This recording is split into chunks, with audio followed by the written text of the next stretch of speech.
C'est la suite, le move to earn, qu'est-ce que c'est? Voilà.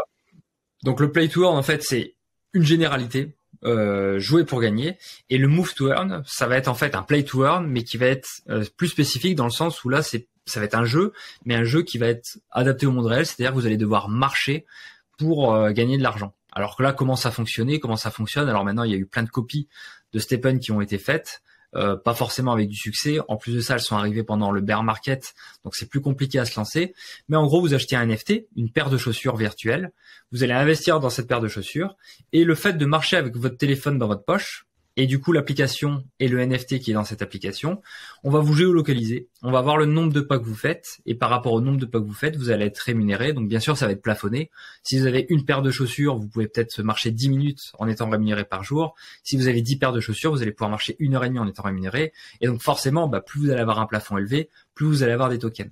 Ce système fonctionne, mais il fonctionne que s'il y a des nouveaux arrivants. C'est un peu un système de Ponzi, dans le sens où s'il y a des nouveaux arrivants, des gens achètent des paires de chaussures, du coup il y a du capital dans la société, le capital est redistribué entre tous les marcheurs, et du coup tous les marcheurs gagnent de l'argent et derrière peuvent le revendre, etc. Sauf que le jour où il n'y a plus personne qui achète des chaussures parce que tout le monde a des chaussures, il y a plus de nouvelles, il y a plus d'argent rentrant. Du coup, on distribue de moins en moins de tokens. La réserve commence finalement on a atteint un certain seuil.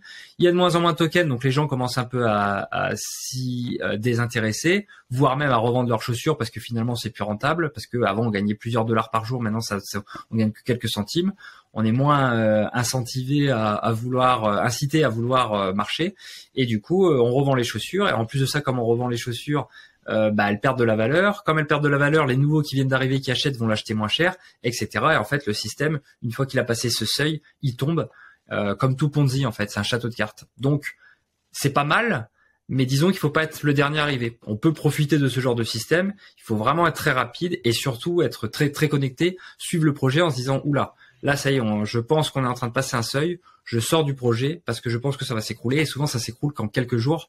Donc, il faut faire très attention. Et quand vous voyez que le projet est là depuis 2-3 mois, que c'est le succès, que tout le monde en parle, n'y allez pas parce qu'il y a beaucoup de chances qu'on soit plutôt sur la dernière phase. Et donc, c'est vous qui allez payer les premiers arrivés. Donc voilà, un Ponzi, c'est pas mauvais si on sait comment l'utiliser. Donc ça, c'est le move to earn. Et d'autres styles de move to earn sont arrivés, un peu à la Pokémon Go.